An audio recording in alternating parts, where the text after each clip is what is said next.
शिव जी के बाराती में सखी सहेली लोग बड़ी सुंदर भाव में गाओ तरी बताओ तरी कहो तरीका कि मारो में रूसल बारे देखो शिव दुल्हा कि मारो में रूसल बारे आग देखो शिव दुल्हा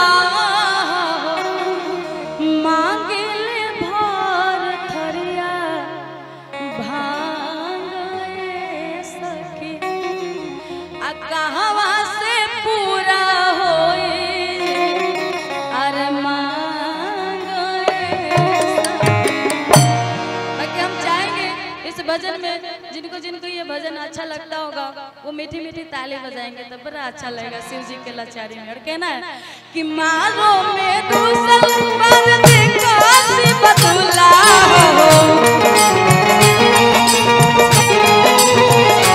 चाचा जी मारो में दूसर पर देखो शिव दुल्हा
जब शंकर भगवान मारो में आ रहे थे तो बता रहे थे क्या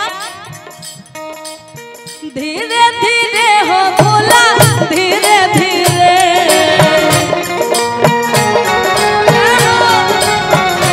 धीरे धीरे हो भोला धीरे धीरे हेलो हाँ चाचा जी मंगल मिश्रा जी की तरफ से इस भजन पे ढेर सारा प्यार आशीर्वाद और पुरस्कार है। हम चाहेंगे कि आप खड़े खड़े थोड़ा झूम भी दीजिए तो बड़ा अच्छा लगेगा कि धीरे धीरे हो दुल्हा धीरे धीरे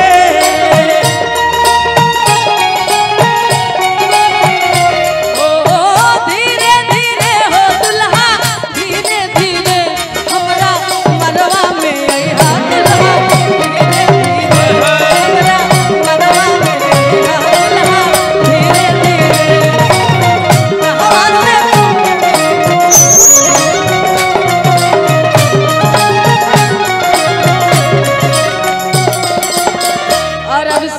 ढेर सारा प्यार आशीर्वाद और पुरस्कार है और बड़े सुंदर भाव में सखी सहेली लोग बताओ तरे कहो तरीका ना केहू भांग खबैया ना केहू बचेली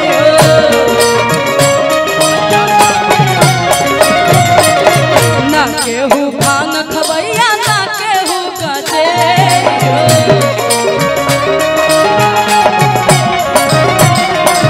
ना केहू चिलम वाला ना केहू भंगेरी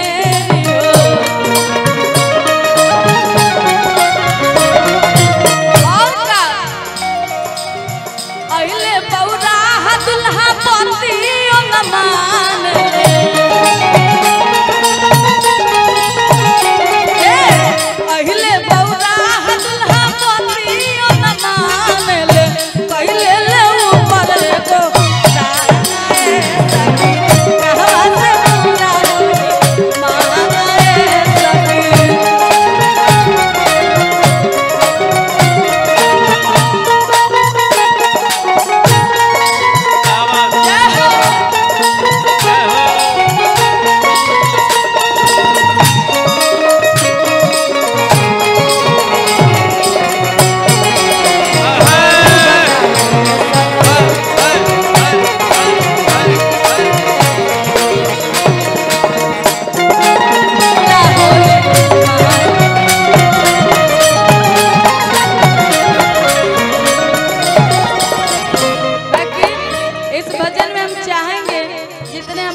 निमिया के डाल मैया, सब लोग गाते हैं। अच्छा छोटी सी बच्ची है वो गाती है, बोल रही है हाथ उठाकर। बाकी हम चाहेंगे कि साथ में सब लोग गाए, बड़ा मजा आएगा। और हाथ ऊपर होना चाहिए, ताली बजनी चाहिए ऊपर। बाबा के दरबार में अगर बैठे हैं सच्चे मन से तो दोनों हाथ ऊपर होना चाहिए।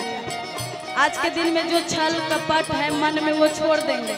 दरबार में बस बैठना चाहिए तो सच्चे मन से बैठना चाहिए, तो नहीं बैठना चाहिए छल कपट लेकर।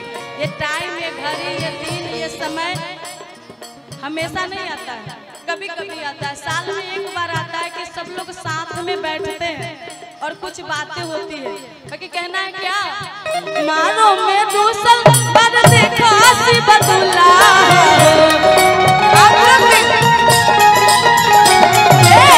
मारो में दूसल पर देखा सी बदुला।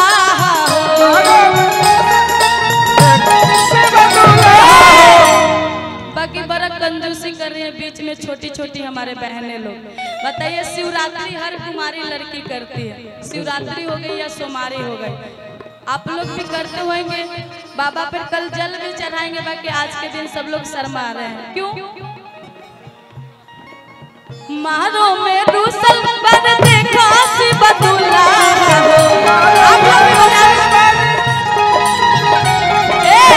मारो में दूसल पर देखा सी बदुला। इधर वाले में थोड़ा ताली बजा रहे हैं। कहवा से पूरा होई मांगे सखी, कहवा से पूरा होई मांगे सखी। हेलो, हमारे बीच में चाची जी उपस्थित हैं। अच्छा यहाँ पर झूमने वाले कितने लोग हैं हमारे लेडीज में? थोड़ा सा नहीं हाथ उठाकर बताएंगे। एक बार खड़े हो जाइए, हम भी हैं, आ जाइए। क्या बात, खड़े हो जाइए। तो कहना है कि आज के दिन जो किया शर्म उसको फूट गया करम, जो सो गया वो सपनों में खो गया, तो फिर बाबा के दरबार में आया कहाँ से वो? हा?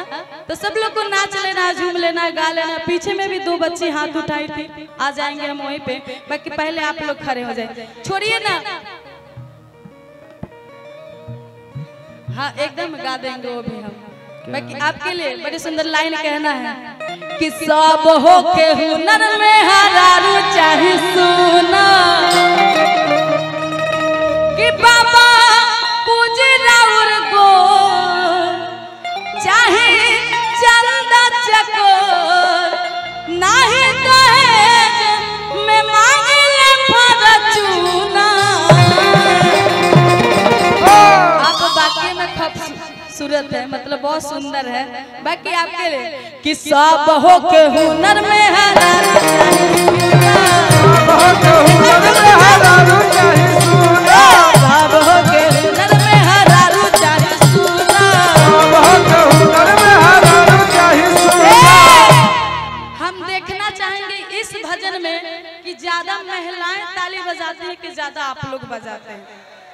एक बार हो जाए, कहना है कि कहीं नदिया तो कहीं पानी है, एक तरफ महाराणा प्रताप, एक तरफ झांसी के भी रानी है। क्या बात। तो पहले आप लोग बजाएंगे कि पहले ये लोग? पहले ये लोग उठा लीजिए भाई हाथ। आज आप ही लोग के हाथ में मेरा इज्जत है। आदित्य को डुबा दीजिए, नहीं तो ऊपर कर दीजिए साथ साथ। बाकी सब लोग कि सब हो के हुनर में हरारू चाहे सुना, सब हो के हुनर में हरारू चाहे सुना, सब हो के हुनर में हरारू चाहे सुना, सब हो के हुनर में हरारू चाहे सुना। बाबा मुझे रव गोर चाहे चंदा चकोर, मुझे रव गोर चाहे चंदा चकोर, बाबा मुझे रव गोर चाहे चंदा चकोर, नहीं दहेज में मांगे फरचूना। हाथ उठाके सब हो के हुनर में हरारू चाहे सुना, सब हो के हुनर में हरारू चाहे सुना।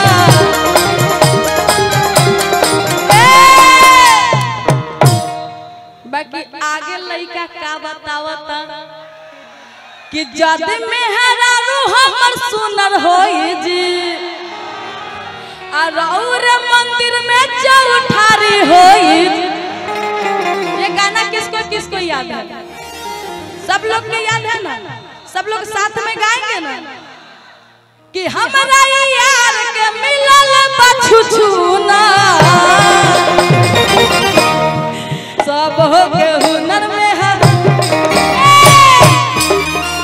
पहले ये लोग के गा लीजिए जी कि सब हो के हुनर में है। और थोड़ा लाउडली आवाज होना चाहिए जोर से कि सब हो के हुनर में है।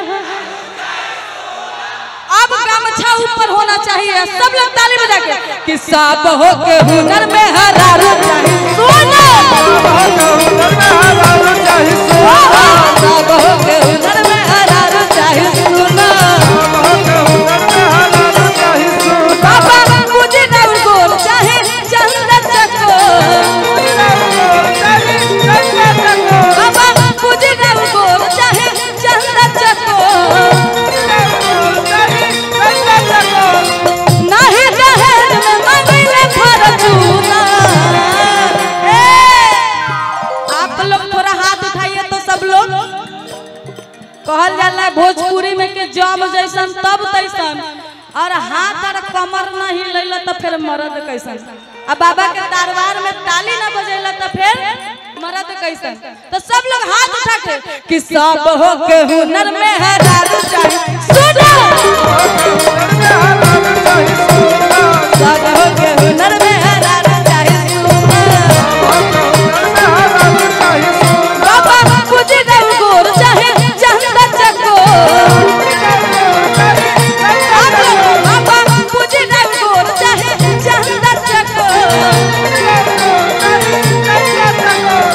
नहीं दहेज में मंगले फरचूना। एक बार सब लोग फिर से गाएंगे शांति माहौल में। सब हो के हुनर में है, सब हो के हुनर में है। अब हाथ उठाकर बोलना है क्या? सब हो के हुनर में हरारू चाहिए सुना। सब हो के हुनर में हरारू चाहिए सुना। सब हो के हुनर में हरारू चाहिए सुना। सब हो के हुनर में हरारू चाहिए सुना। सब हो के हुनर में